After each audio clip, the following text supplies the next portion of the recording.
The deal you make with your kids is a simple one. Come home with a 90 or better at the end of the year on the report cards, $100 to spend in the store of their choice. End of the year, the kids come home all excited, taking out their report cards, adding up their scores, and one child at the end of all the calculations has exactly an 89. What do you do with the child? Do you withhold the reward?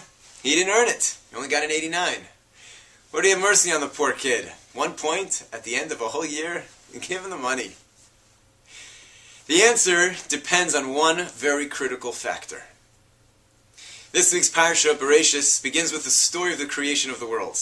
And Rashi notes that the sages had a tradition that God had a thought, as it were, to create the world with his attribute of din, of judgment. A strict, harsh world in which we would receive exactly what we deserve, nothing more and nothing less. And God saw that such a world couldn't sustain itself. We humans, we can't handle strict judgment. So he created the world with a combination of two attributes. The attribute of din, of judgment, together and combined with the attribute of rachamim, of mercy. Some of the commentators explain what that combination looks like. Imagine this child with the 89 didn't do a stitch of work the whole year. Never studied for a test, never did his homework, didn't care about anything. And at the end of the year, he's got an 89. Such a child gets what he deserves. 89 is short of 90, no reward. But imagine if that child really wanted the 90, worked hard for it all year, every night did his homework, spent hours studying for every test, put forth all the work, everything that he could. And at the end of the year, after all the effort, he fell short. He simply didn't have what it takes to get a 90. Such a child, we would judge with mercy.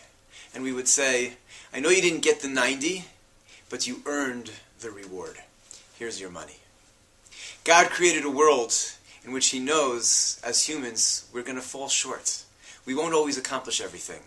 But if we put forth the effort, we try with everything that we can, he will judge us mercifully and reward us for the efforts as if we achieved all of our goals.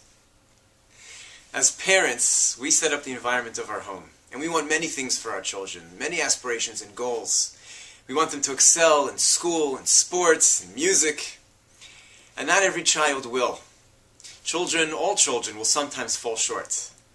And we have the ability to give our children the gift of treating them the same way that God treats us.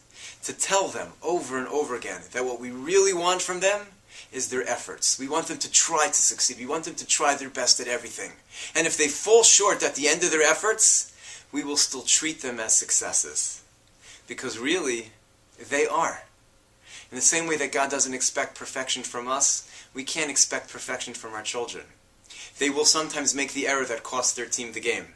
They'll bring home a bad report card. But they need to hear from us and know that if they put forth the effort, if they tried, we will view them as the successes they are. It's a gift that God gives to us and that we can give to our children. Have a great Shabbos.